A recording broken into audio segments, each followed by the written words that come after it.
আপনারা আমরা যারা সাধারণ আমাদের মর্যাদা আল্লাহ বলছে, বন্ধু তোমার একজন উম্মত আল্লাহ বলে ডাক দেনেওয়ালা পৃথিবীতে থাকতে পৃথিবীটা আমি ধ্বংস করব না। তোমার একজন উম্মত হাসরের ময়দানে থাকতে আমি আল্লাহ বেহেশতের দরজাগুলি বন্ধ করব না। আর এই নবীর উম্মতের আলেম ওলামাগণের ওয়াজ করেছেন, নবী ওলামা ও উম্মতি কা আম্বিয়াই বনি ইসরাইল। রাসূল বলেন আমার ওলামাগণের মর্যাদা এত বনি ইসরাইলের সম্মানী পয়গাম্বরদের কাছাকাছি। কি ভাগ্য আমাদের যে আল্লাহ আমাদেরকে দিলেন এই সুযোগটুকুন। আমার আপনার নবী মেরাজের সফরে যাচ্ছে, চতুর্থ আকাশে হযরত ইদ্রিস আলাইহিস সালাতু সালামের সাথে দেখা। নবীজি বললেন, ইদ্রিস তুমি কত ভাগ্যবান নবী, সশরীরে আল্লাহর জান্নাতে গিয়ে নাজ নিয়ামত খাইলা, কি তোমার ভাগ্য। ইদ্রিস আলাইহিস সালাম জবাব দিয়েছিলেন, ইয়া রাসূলুল্লাহ আমার ভাগ্য বেশি একটা ভালো নয়।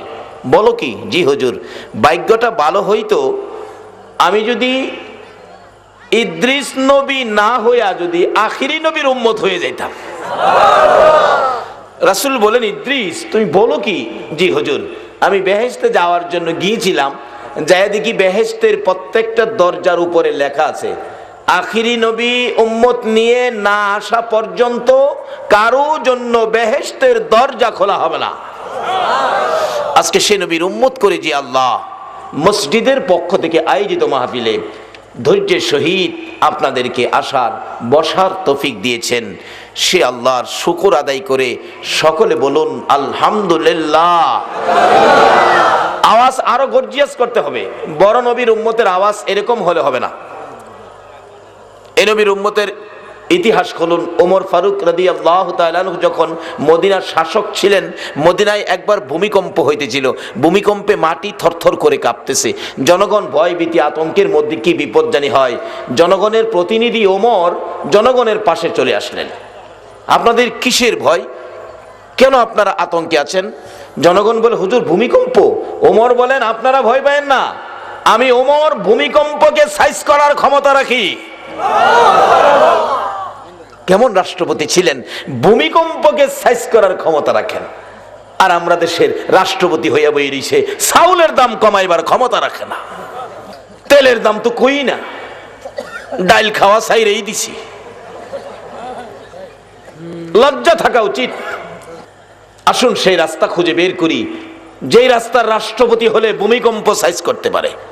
ওমর ভূমিকম্পের বিরুদ্ধে ঘর থেকে লাঠি নিয়ে বেরিয়েছে, মাটিতে আঘাত করতেছে। এই মদিনার মাটি কি পাইছিস? ভূমিকম্পের নাম দিয়ে নড়াচড়িটা করবি? থাম থাম বলছি, নড়তে পারবি না। ভূমিকম্প থেমে গেল।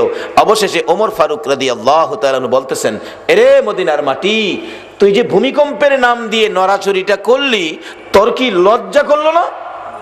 তুই কি জানোস না এই মাটিতে যে আমার রাসূল ঘুমিয়েছে? ওমরের চাবুকের আঘাতে মদিনার মাটি এমন ভাবে খামোশ হয়েছে, কিয়ামত পর্যন্ত মদিনায় আর ভূমিকম্প হবে না। যে নবীর উম্মত ভূমিকম্প থামিয়ে দিতে পারে, সেই ওমর যেই কালিমা পড়েছে, আমরাও ঠিক একটা অক্ষরও বেশকম নাই। বেশকম থাকলে চরিত্রের মধ্যে কিছু বেশকম আছে। ওমর কালিমাটা পড়ে ভেজাল করে নাই, আমরা কালিমা ধরে ভেজাল সারি নাই। বাবারে, কিভাবে এই দেহ থেকে ভেজাল দূর করা যায়, কিভাবে সেই গর্জিয়াস উম্মত হওয়া যায়, সেজন্যই তো